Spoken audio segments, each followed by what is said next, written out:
Todo dia, 6 da manhã. O despertador toca. Você levanta, toma banho, toma café e vai trabalhar 8 horas para pagar contas que chegam no final do mês. Você chama isso de vida normal.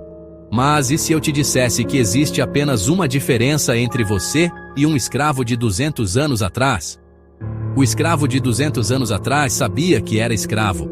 Você não sabe. Pior, você defende as correntes que te prendem e ainda chama isso de oportunidade. Você foi programado desde criança para ser o consumidor perfeito, educado para obedecer, treinado para não questionar, condicionado para trocar sua vida por migalhas.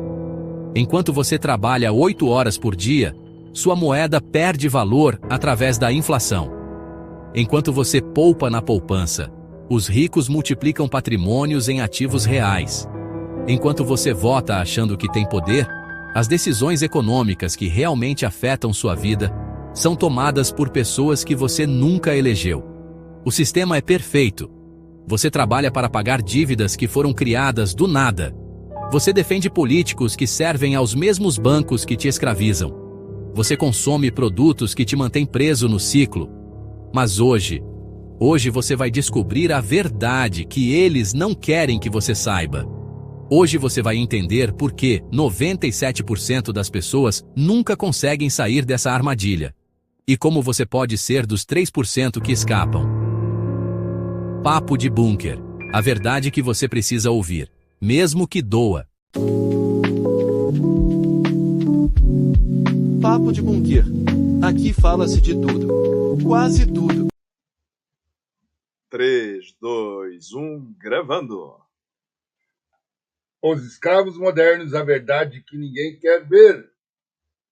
Esse é o título do episódio de hoje. Por que você trabalha para ser pobre? Esse é um bom episódio, né? Cláudio, tu sabias, ou melhor, vou-te fazer uma pergunta, né? Vou fazer uma pergunta que se calhar vai incomodar todos os nossos espectadores, ou quase todos, né? E, na verdade, vai incomodar tanta gente que muitas pessoas, se calhar, vão parar de nos ver a partir de alguns minutos, né? Pode mandar. Você sabe que eu não tenho medo de verdades desconfortáveis. Ok, então vamos lá. Tu sabias que a diferença entre um escravo de 1.800 reais e tu é apenas um fator, uma coisa? Sabes que só existe uma diferença? Tá de sacanagem. O que seria? É que o escravo de 1.800 reais, ele sabe que é um escravo. E tu, até hoje, tu não sabes. Pior, tu defendes o sistema que te escraviza e ainda chamas isso de oportunidade. Caramba! Essa doeu em mim. Mas é exatamente isso que vamos provar nos próximos minutos. Com dados concretos e exemplos que vão fazer você questionar tudo. E olha, se você está pensando, esses dois caras aqui são completamente malucos. Eu até entendo. Eu pensava a mesma coisa até que trabalhei dentro do sistema bancário. Até o dia que eu vi os números reais por trás da cortina, não é? E se você ficar até o final, você vai descobrir não só os 3 passos exatos para quebrar essa corrente invisível, mas também porque 97% das pessoas nunca vão conseguir sair dessa armadilha. E como você pode ser dos 3% que escapam. Por isso, aconselhamos a apertarem os cintos, não é? Entre aspas, não é? Isso vai doer a muita gente, vai doer antes de melhorar. Por isso, vamos embora. Antes de mais nada, deixe-me apresentar. Eu sou o Cláudio e posso te garantir uma coisa. O sistema foi desenhado milimetricamente para você nunca sair dele. Eu sou o Armando. Eu tive experiência e trabalhei alguns anos dentro do sistema bancário e vi de perto como a máquina funciona, como os produtos são criados, como os alvos são definidos e hoje estamos aqui, entre aspas, para queimar um pouco o filme e te mostrar como essa máquina te engana todos os dias, sem que vocês percebam, não é? E olha, antes que alguém fale, mais 2 revoltadinhos conspiracionistas, nós não somos contra o capitalismo. Somos contra o capitalismo com compadrio que existe hoje, onde o jogo é viciado desde o início. Exatamente. Não temos partido ou filiação partidária. Somos libertários que acreditam no mercado de verdade, não na farsa que chamam de livre mercado nos dias de hoje, não é? No episódio de hoje, você vai descobrir 5 coisas que vão mudar completamente a forma como você vê o dinheiro, o trabalho e a vida. Primeiro, como o sistema educacional te programa desde criança para ser um consumidor perfeito e um questionador terrível. Em segundo lugar, porque a inflação não é um fenómeno natural, mas a ferramenta mais sofisticada de roubo, entre aspas, já inventada pela humanidade. Terceiro, como o endividamento programado transforma você num escravo moderno que ainda por cima agradece pela oportunidade. Em quarto lugar, porque a democracia moderna é um teatro para te dar a sensação de poder, enquanto as verdadeiras razões e decisões reais são tomadas longe, completamente longe dos teus olhos. Não é? E quinto, qual é a única forma real de escapar dessa armadilha? Spoiler! Não é investindo em renda fixa, nem fazendo planilha de gastos. Exatamente. Antes de continuar, se você está gostando desse conteúdo, por favor, deixem um like, não é? Compartilhem e compartilhem com alguém que precisa de acordar. Com todo mundo, não é? Porque o que vamos falar hoje deveria ser ensinado nas escolas. Mas nunca irá ser. Isso é quase uma certeza.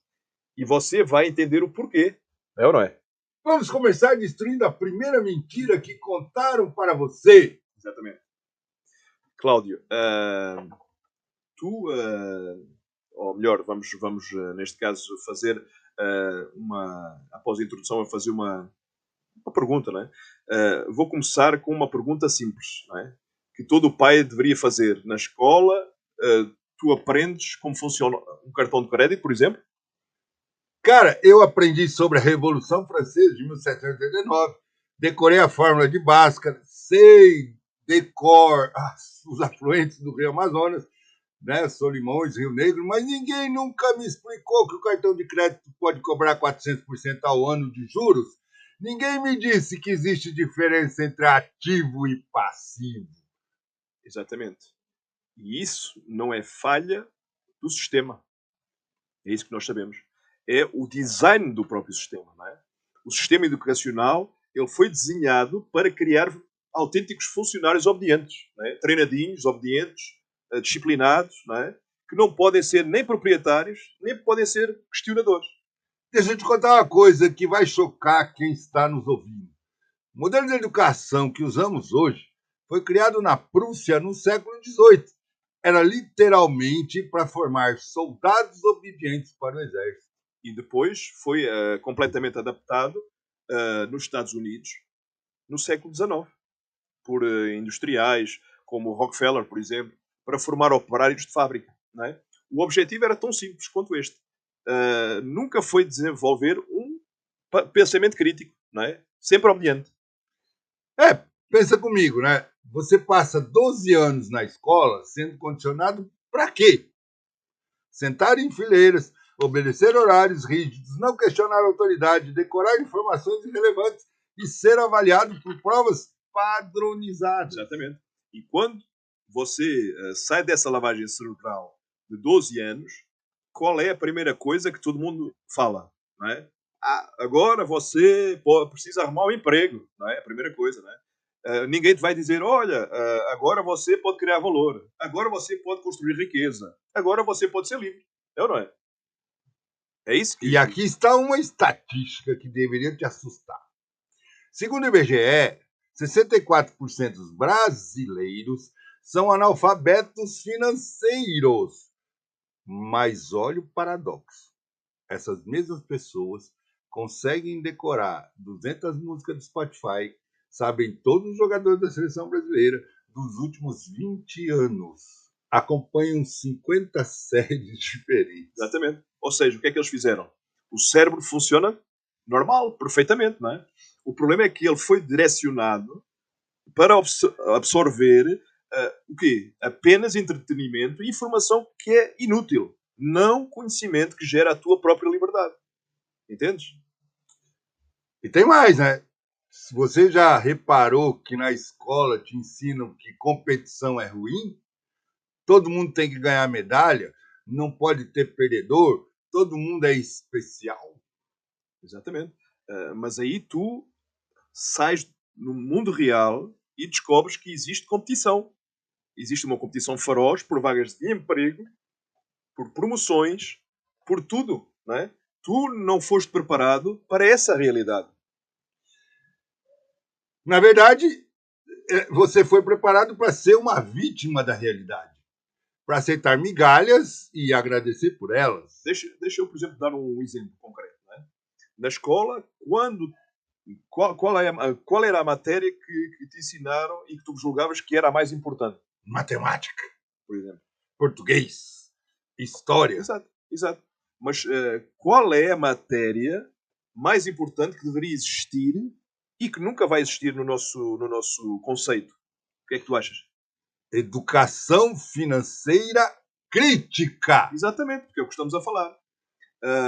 Mas não aquela educação financeira que é completamente fake, não é? que os próprios bancos te oferecem. Não é? Como fazer um orçamento, a importância de poupar. Estou falando de educação financeira real. Não é? Como os bancos criam o dinheiro do nada através do sistema de reservas fracionárias. Como a inflação é uma taxa sobre os pobres. Como o sistema tributário funciona verdadeiramente na prática. Aí é que está. Entendes? Mas aí você entende que essa matéria nunca vai existir? Se todo mundo entendesse como o sistema monetário funciona de verdade, haveria uma revolução amanhã de manhã. Imagina se todo estudante de 16 anos neste momento soubesse que cada real que o governo ou que os governos a nível global gasta, na verdade, é um real que vai ser tirado dele através de impostos ou inflação. Imagina se esses mesmos jovens, ou todos esses jovens, entendesse que a dívida pública é uma transferência de riqueza das gerações futuras para os políticos de hoje. Para variar, o sistema entraria em colapso. Por isso que mantém todo mundo burro financeiramente falando, mas bem informado sobre quem está namorando, quem está no Big Brother, quem está no TikTok e se limitada. E olha a perversidade. Quando tu sais da escola, financeiramente e completamente analfabeto, e cais nas armadilhas do sistema, a culpa é sempre tua. É ou não é? Tu é que não soubeste controlar, tu é que gastou demais do que ganhavas. É sempre esses os perigos. E o que vão dizer? Cara, isso é maquiavélico. É como se eles tirassem os freios do seu carro e te mandassem dirigir numa descida e depois te culpassem pelo acidente. E tem um detalhe, não é? Que pouca gente percebe. As escolas particulares, e aquelas que são mais caras, ensinam os filhos dos ricos ou dos mais abastados exatamente o que as públicas não oferecem e não ensinam aos filhos dos pobres. Não é? É isso que temos visto. De que forma? Numa escola de elite, por exemplo, eles ensinam empreendedorismo, investimentos, como funciona a base do mercado financeiro. Numa escola pública, O que é que tu tens? Ensinam tu a seres um bom funcionário. É ou não é? É a perpetuação da divisão de classes através da educação. Os ricos aprendem a ser donos e os pobres aprendem a ser empregados. Embora algumas exceções explodam por aí, né? E podemos também falar sobre a obra-prima da engenharia social moderna. Aquela armadilha do endividamento que é programado. Até isso. De novo, cara, isso é assustador quando você para analisar friamente. A pessoa sai da escola sem saber nada sobre dinheiro e encontra um mundo cheio de armadilhas financeiras cientificamente projetadas, esperando por ela. E a primeira coisa que acontece, qual seria? Ainda na época da faculdade, o que é que eles fazem? Oferecem-te um cartão de crédito universitário. E eles vão dizer o quê? Vão dizer, É para as emergências. Né? Vão dizer o quê? Todo universitário precisa ter um, se for de forma responsável. Né? De forma responsável.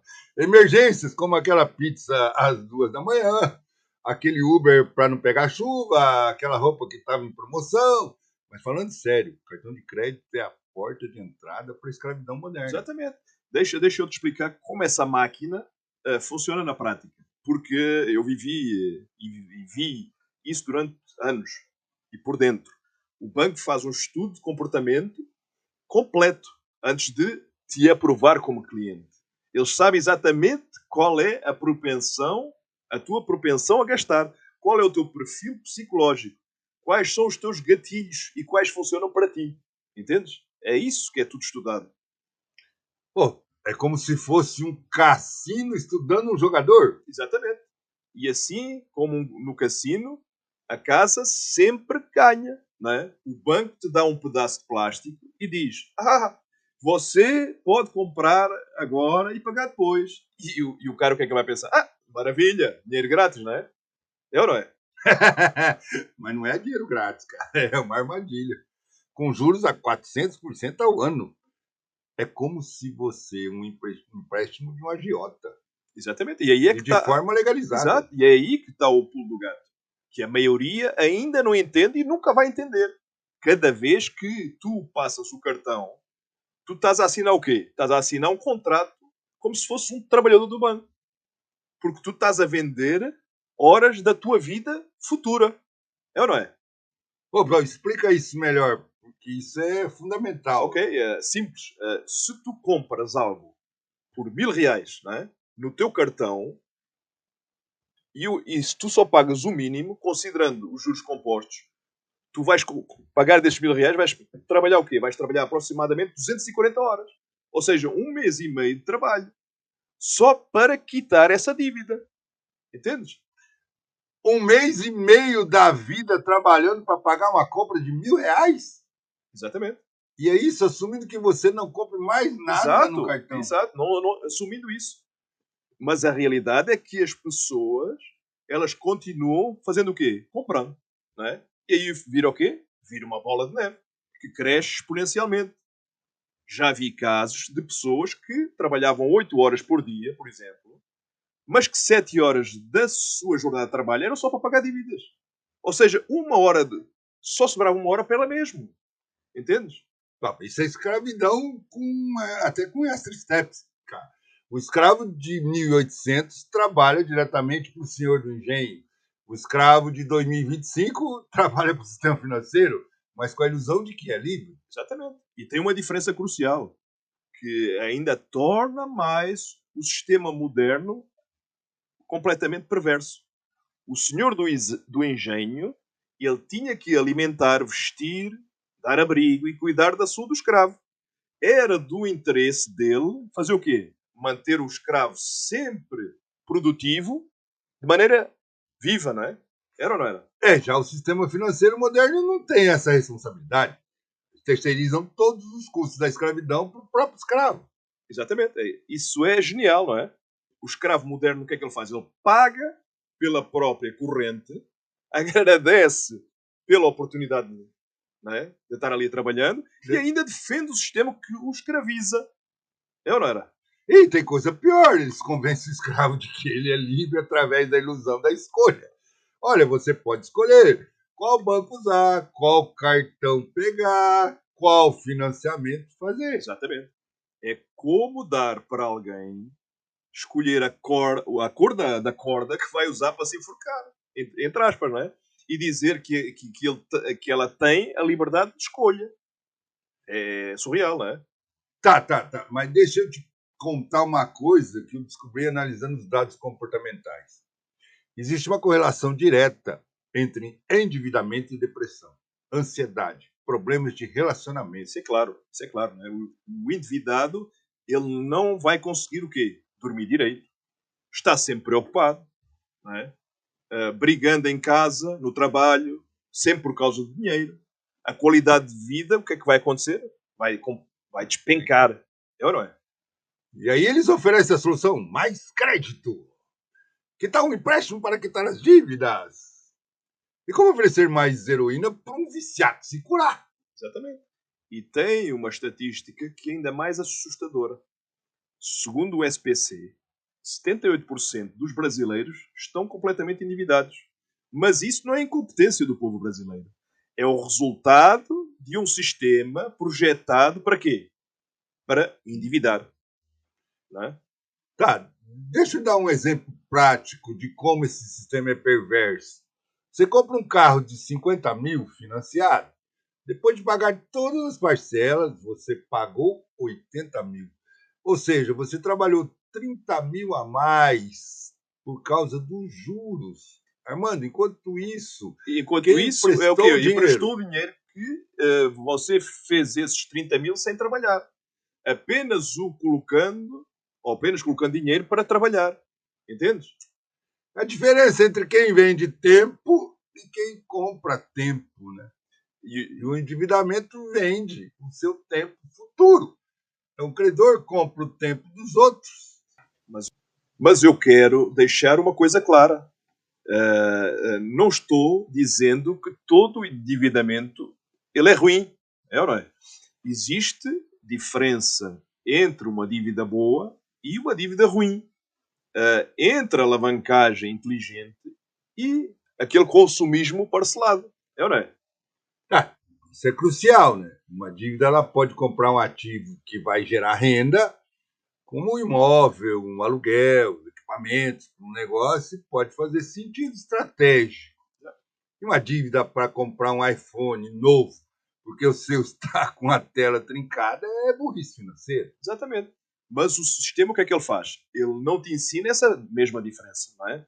Na verdade, ele faz o quê? Ele faz questão de confundir as pessoas. De vender passivo como se ele fosse um ativo.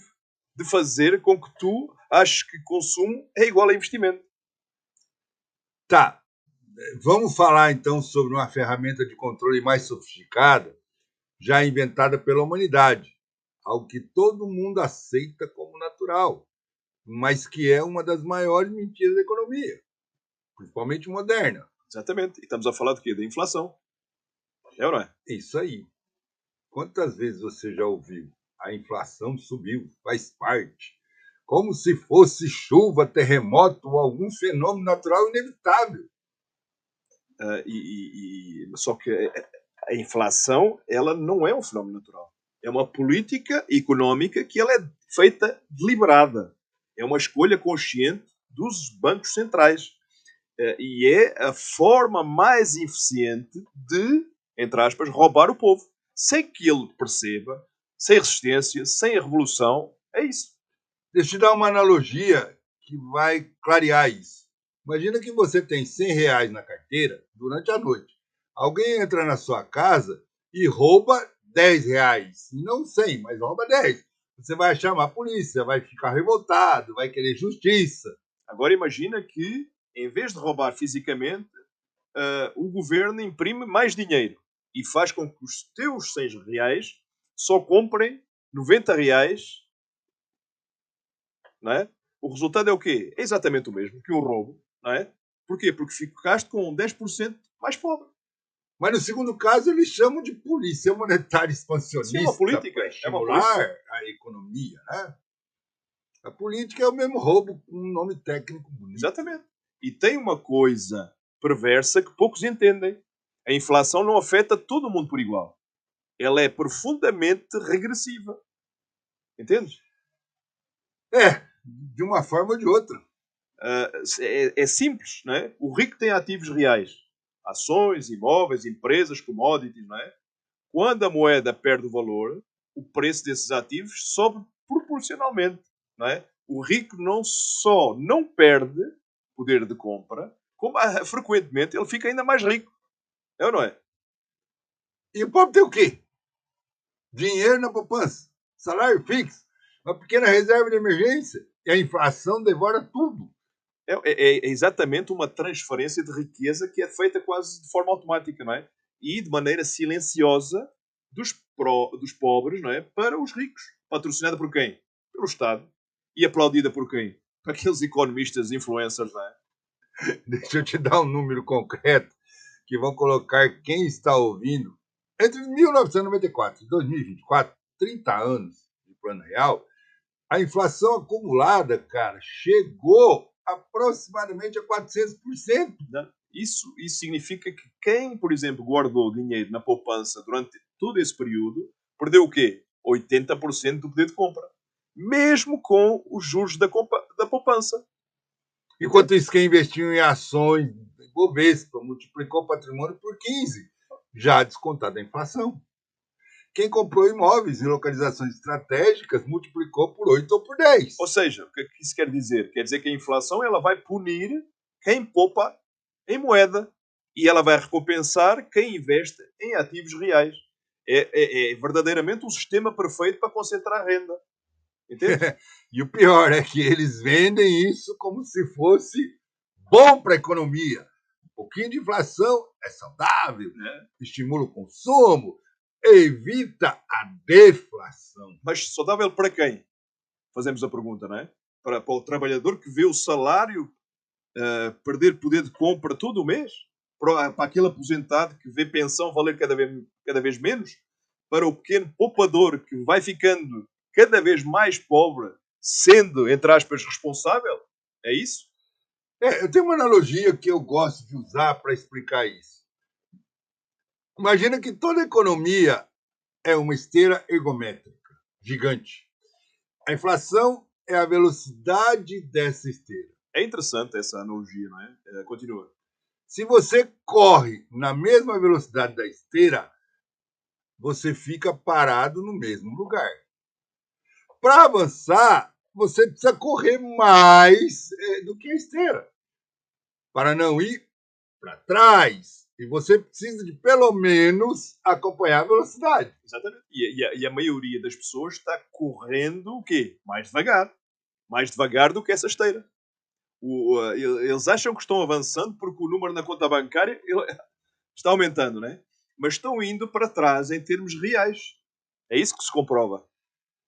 De uma forma ou de outra, o salário sobe 3 mil para 350, houve um aumento de 5%, mas a inflação foi de 8%.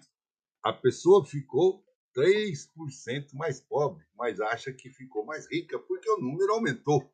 É exatamente o que os economistas chamam de ilusão monetária. Não é?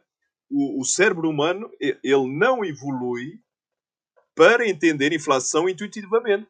Nós pensamos o quê? Pensamos em valores nominais, não em valores reais. Sempre foi assim. E o sistema abusa disso. Por isso que as estratégias funcionam há décadas sem revolta popular significativa. Mas tem um aspecto ainda mais sinistro. A inflação. Ela não acontece de forma homogénea na economia. Como assim? Quando o Banco Central, por exemplo, imprime dinheiro, esse dinheiro novo não chega ao mesmo tempo nas mãos de todo mundo. Isso é lógico, não é? Ele é injetado primeiro aonde? No sistema financeiro. Não é? Depois nos grandes correntistas, depois nas grandes empresas e só por último é que chega naquele mero cidadão comum. O Zé sempre vai ser o último. Né? Entendi. Que os austríacos chamam de efeito Cantillon, né? Isso mesmo.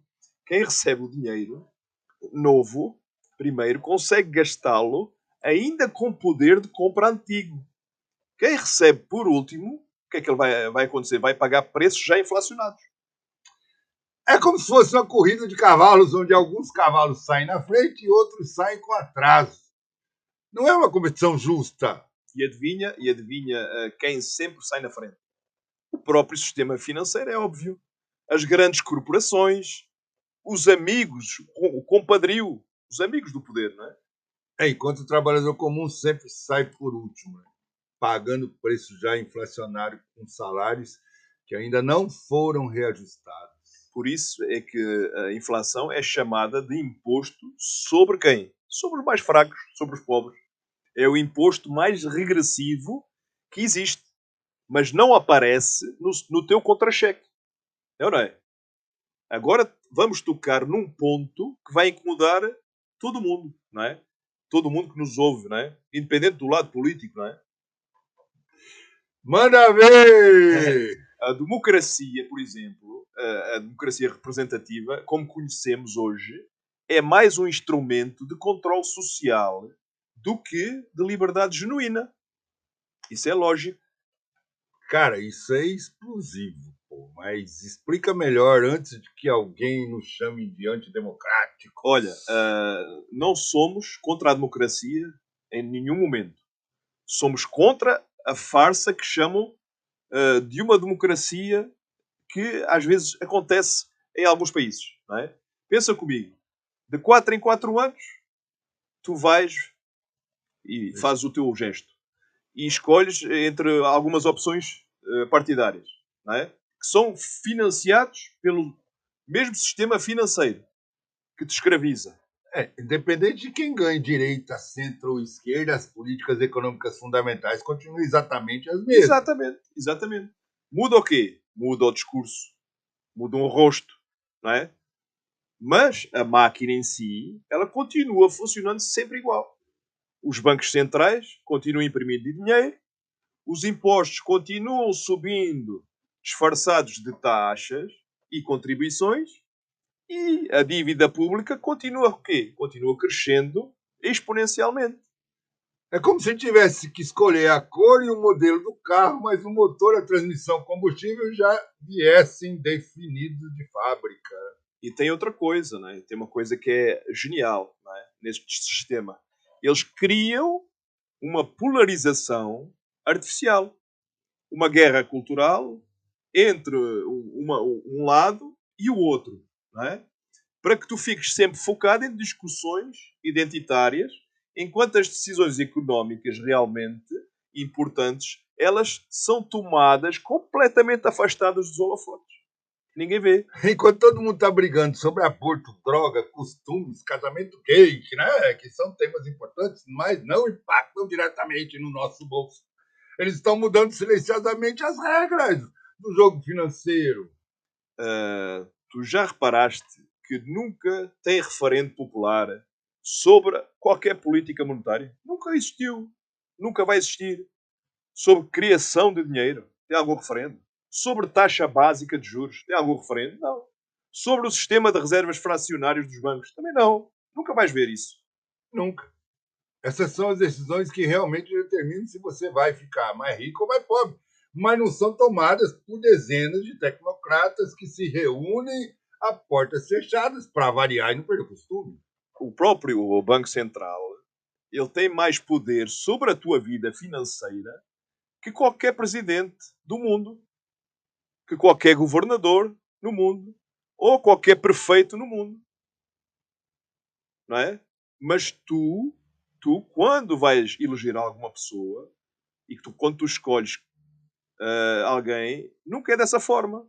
É, não é? Mas isso não é exclusividade do Brasil, né? No mundo inteiro. Nos Estados Exato, Unidos, quem exato. elege o presidente federal do Reserva? É o que eu estou-te a dizer. Na zona do euro, quem escolhe o presidente do BCE? Exatamente, é isso que eu venho a dizer. A democracia existe para as decisões que não importam a nível económico. Elas, para essas decisões que realmente importam, como é a criação de moeda, política monetária, política de juros, regulamentação financeira, existe o quê? Uma tecnocracia que nunca foi eleita. É genial, na verdade, né? Eles estão dando a sensação de que você tem poder através do voto, mas o poder econômico real está completamente fora do seu alcance. E tem ainda mais um aspecto. Não é? Os políticos que tu eleges, eles chegam no poder já completamente endividados com o sistema financeiro. É uma relação que sai muito depreciada. Porquê? Porque eles já indiretamente financiaram as campanhas. Botaram a grana no pedaço. E uma campanha para a presidência custa centenas de milhões de reais. Para o governador, dezenas de milhões. Quem é que tu achas que banca isso? Bancos, grandes empresas, grupos económicos. Sempre foi assim. Então, quando o político assume que ele já deve favores, realmente quem mandou na eleição foi o político. Não, foi o banco. Sim, e por isso que não importa se o cara é do lado X, se é do lado Y, não é? Na hora H, ele vai ter que proteger quem ajudou. quem não fez nada na campanha dele, por exemplo. Um exemplo completo são os presidentes brasileiros que prometem reduzir taxa de juros e acabam mantendo ou aumentando, né? Todos, não é? Porque eles descobrem que não mandam e nunca mandarão, se continuarmos no estado atual, na política monetária real. Lula prometeu, Dilma prometeu, um monte de gente prometeu, até Bolsonaro, mas todos chegaram ao poder criticando os juros altos e saíram mantendo o mesmo sistema. Exatamente. Porquê? Porque existe essa tal estrutura de poder que ela fica muito acima dos políticos eleitos. Uma estrutura que não responde ao povo, que não pode ser demitida por ninguém, nem pode ser demitida por voto. Essa estrutura tem que ter um nome, né? Um sistema financeiro internacional de bancos centrais, bancos de investimentos, fundos de pensão, organismos multilaterais como FMI, Banco Mundial. Então, quando tu vais exercer o teu direito de voto, tu estás a escolher o gerente. Não estás a escolher o dono da empresa. Entre aspas, não é? De uma forma ou de outra. O gerente pode ser simpático ou antipático. Pode ter jeitos diferentes de falar, mas no final ele responde sempre para o mesmo patrão. O que é pior, né? Eles conseguiram fazer o povo brigar entre si defendendo gerentes diferentes, enquanto os donos ficam invisíveis e intocáveis. Exato. E a maioria das pessoas prefere o quê? Prefere continuar naquela matrix confortável. Aquela vidinha de sempre, do que enfrentar esta realidade desconfortável. É mais fácil acreditar que o sistema é justo. E que essas pessoas, elas não tiveram sorte de aceitar que foram sistematicamente enganadas. Então, o primeiro passo é devolver a coragem intelectual para questionar tudo que te ensinaram sobre dinheiro. E o segundo passo? Tem a ver com disciplina comportamental. A disciplina para fazer o oposto do que 90% das pessoas fazem com o dinheiro. Só dessa forma. Que seria de que forma, então? Primeiro, tens que parar imediatamente de trocar o teu tempo por dinheiro como a única fonte de renda. Tens que começar a criar sistemas que trabalhem para ti, enquanto tu dormes. Tá, isso é fundamental. Enquanto você vende horas da sua vida, você sempre vai ser limitado por quantas horas tem no dia, né? Em segundo lugar, inverter completamente essa relação com o consumo. Em vez de comprar passivos que te deixam ainda mais pobre, tens de comprar ativos que te deixam mais ricos. Investimentos inteligentes. Neste caso, seriam compras inteligentes. É aqui que entra uma regra de ouro que mudou a minha vida, né? Antes de comprar qualquer coisa acima de R$500, eu pergunto, isso vai me dar dinheiro todo mês ou vai me tirar dinheiro todo mês? De vez em quando eu faço uma parte. Se a resposta for vai-me tirar, não podes comprar. Não é? É simples assim. Entendes? Mas nem sempre é assim, né? Porque o terceiro ponto da disciplina é comportamental, né? Sair do sistema monetário inflacionário gradualmente é complicado, né? Como assim? Parar de guardar dinheiro em moeda corrente, para quem guardava debaixo do colchão, converter seus ganhos em ativos reais, ações de empresas sólidas, imóveis de localizações estratégicas, do commodities, até criptomoedas de forma descentralizada, o ouro. Aí ainda é complicado. E aqui está uma verdade que pode chocar os nossos espectadores. Não precisas ficar rico rapidamente. Só precisas não ficar pobre devagar. Que é o que acontece quando tu mantens dinheiro parado na poupança ou na conta corrente. Ou guardado embaixo do colchão também, né? O terceiro e último passo, né? Persistência estratégica. Exatamente. Podes detalhar mais um pouco, não é? Locke, não adianta fazer essas mudanças por 6 meses. Depois voltar a velhos hábitos. O sistema vai te puxar de volta constantemente. Seus amigos vão te criticar, sua família vai achar que você ficou maluco de vez, Locke, né? À medida que vai te bombear com propagandas consumistas. Isso é uma verdade. Quando tu saís, ou quando tu sais dessa matrix, tu ficas sozinho por um tempo. A maioria das pessoas não aguenta essa solidão intelectual e volta para esse mesmo rebanho. Entendes?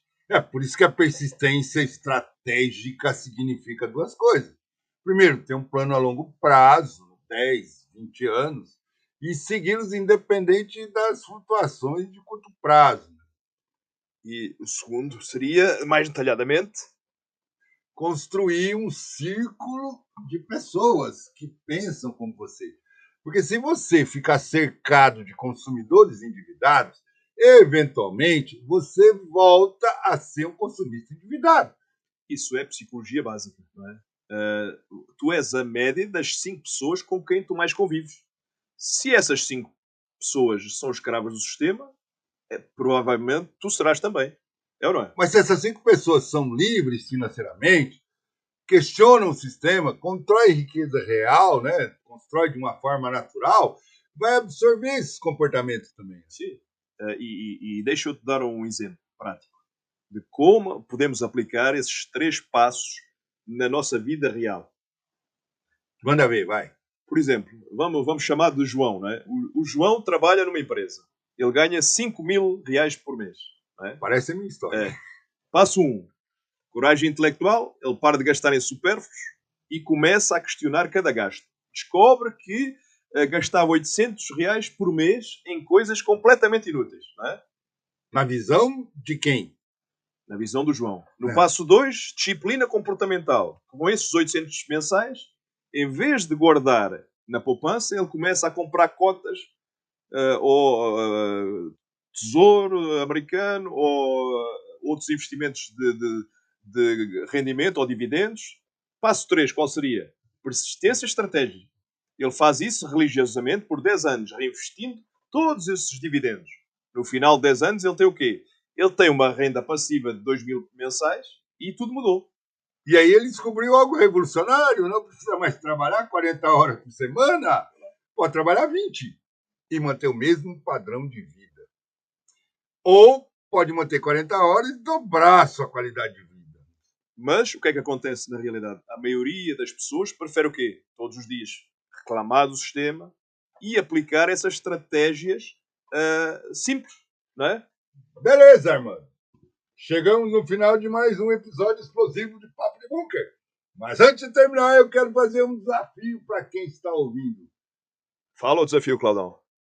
Nos próximos 30 dias, aplique pelo menos uma das estratégias que falamos hoje. Não precisa aplicar todas de uma vez. Escolha uma, execute com excelência. E deixa eu vos sugerir qual deveria ser a primeira. Não é? Faça uma auditoria completa de todos os seus gastos mensais. Anote tudo que você gasta por 30 dias.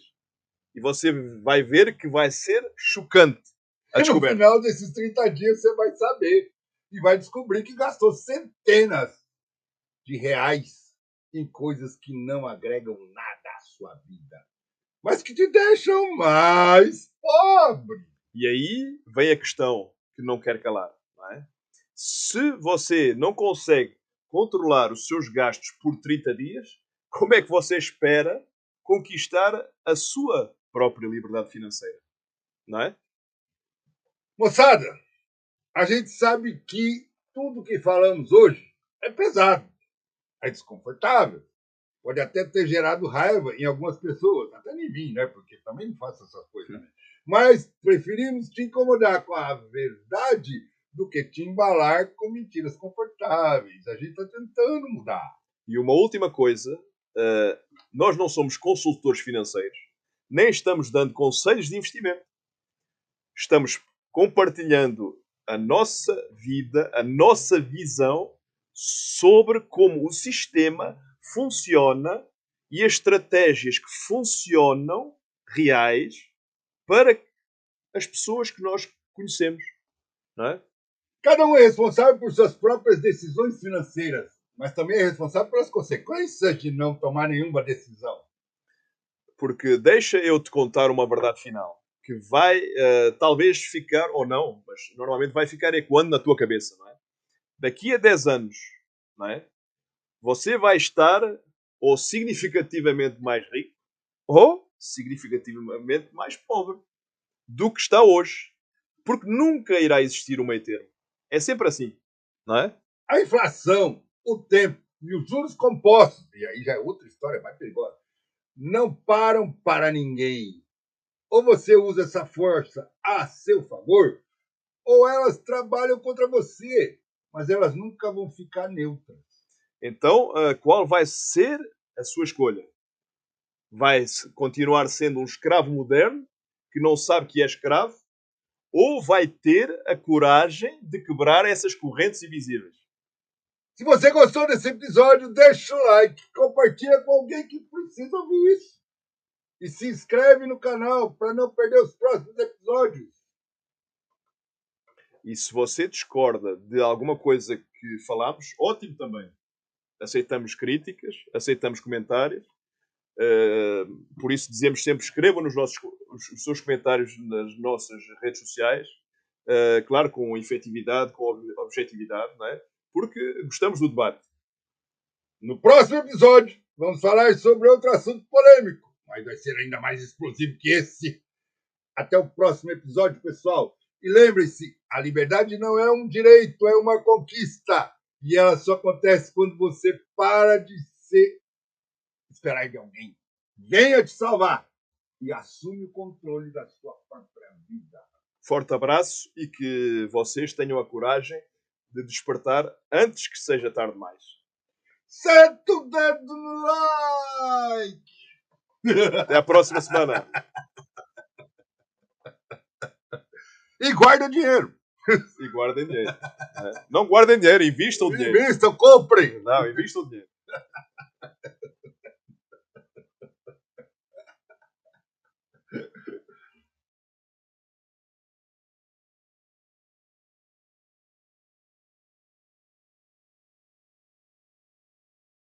Bem-vindos ao Papo de Bunker, o podcast onde se discute sobre tudo, quase tudo.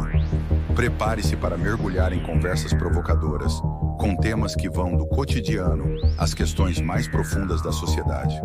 Com suspense e estilo único, este é o seu novo espaço de reflexão e debate. Inscreva-se agora em youtube.com/papodebunker e venha fazer parte do bunker.